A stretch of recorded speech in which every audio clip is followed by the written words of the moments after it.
What's up, fight fans? It's the TST Alyas here, back again with another banger. And today we have a very special guest. We have the current WBA Bantamweight champion, Mr. Antonio Vargas. Antonio, how are you doing today, sir? I'm doing good. I'm doing good.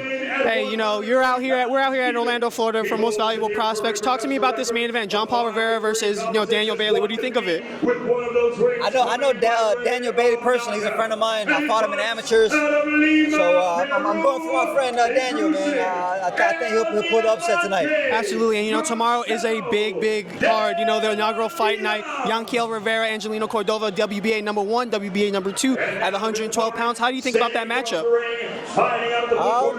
I think Yankee, man, he's I got him the favorite to win this fight. Obviously, he doesn't have as much experience as the other guy, but I think with him being an Olympian, I think he'll pull the victory off. Yeah, your last fight was an absolute war against Daigo Higa over in Japan. It was a draw, but it was a very neck-and-neck fight. Now that the dust has settled and a couple of weeks have gone by, what are your thoughts of the fight? There are some close rounds. I had it 7-5 for me, but I had it, a draw for him, like best for him. But it was definitely a close fight, though. So with the draw,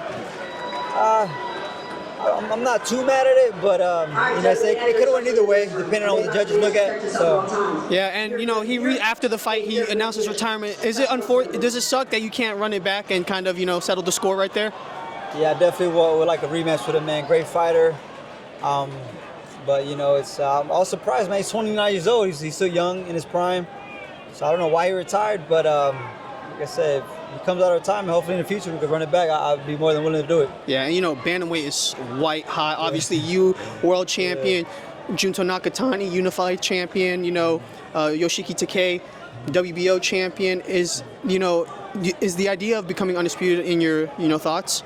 Yeah, that's my dream, man. I was telling my promoter the next fight, if I could fight for a belt, I would like to fight for a belt as soon as possible and try to unify and become undisputed as soon as possible. So, depending on what my promoter says, hey, man, I'm hoping it'll be for another belt, though. So. Yeah, absolutely. And usually the lower weight classes are dominated by Eastern fighters, Asia and stuff like that. And you're really the one American that's really stepping up and kind of being at the top of the game. How does it feel to kind of represent for the states in the lower weight classes? It feels good, man. I'm just thankful that I have a belt. It brings, a little bit more favor, balls in my court.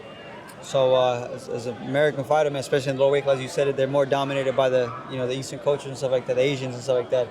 It feels good, man, to have a belt. And so I want to fight these guys, man. I want to bring all the belts back to America in my weight class. Absolutely. And, one guy I do want to talk about is Seiya Tsutsumi. He's the champion of recess. That's when you got elevated. Is that a fight you really want in the near future? Yeah, man, like I said, they're going to make it happen the next fight. I prefer to fight for a belt, but if the money's good, if the money's right, I don't mind fighting my next fight either. Antonio, thank you so much for the time, man. I appreciate it. Thank you, man. Thank you.